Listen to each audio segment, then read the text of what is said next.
En 1998, Samina Seri accède au rang de superstar grâce au film Taxi, écrit et produit par Luc Besson.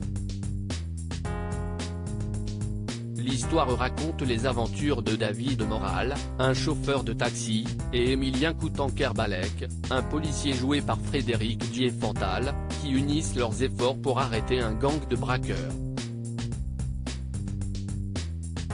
Fort de son succès, le film a connu 4 autres volets.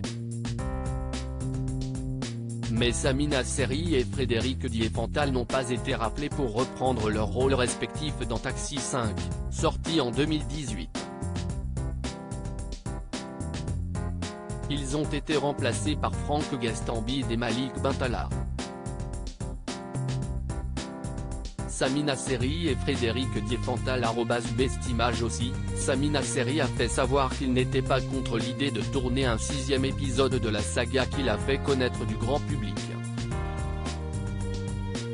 C'est ce qu'il a révélé ce lundi 12 juin 2023, sur le plateau de l'émission Click, diffusée sur Canal+, j'ai rencontré Gérard Kravczyk à Cannes.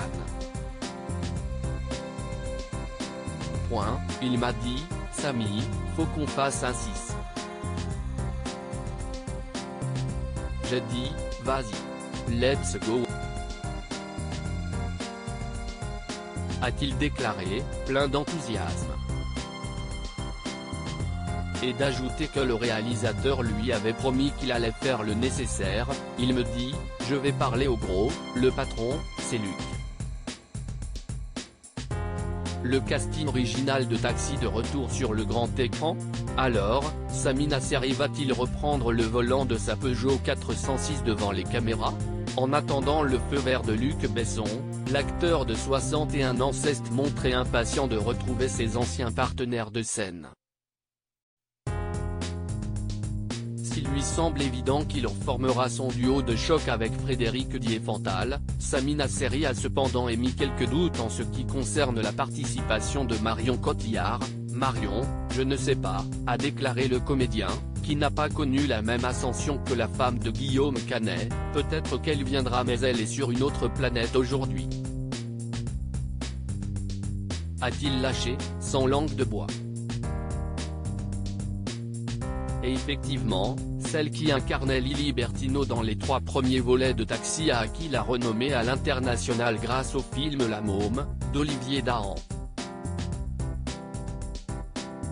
Son interprétation de la chanteuse Édith Piaf a valu à Marion Cotillard d'être récompensée en 2008 du César, du Golden Globe, du BAFTA et de l'Oscar de la meilleure actrice. Marion Cotillard, Festival de Cannes 2022 @dr. Quoi qu'il en soit, Samina Seri espère vivement retrouver cette équipe. En tout cas, moi, j'y vais. Je fonce, a-t-il assuré à Mouloud Achour. Une carrière en dents de scie véritable vedette dans les années 2000, Samina Seri a connu quelques problèmes de santé et des démêlés judiciaires qui ont rendu sa présence plus rare à l'écran. Il a ainsi longtemps alimenté la rubrique des faits divers pour des délits ou des infractions au code de la route.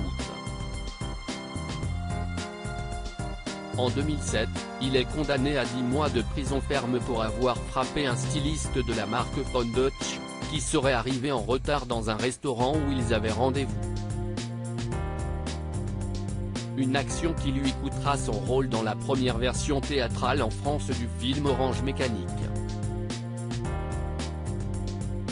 2 ans plus tard, il est mis en examen pour violence volontaire sur sa compagne, qu'il aurait agressée au couteau sous l'emprise de l'alcool.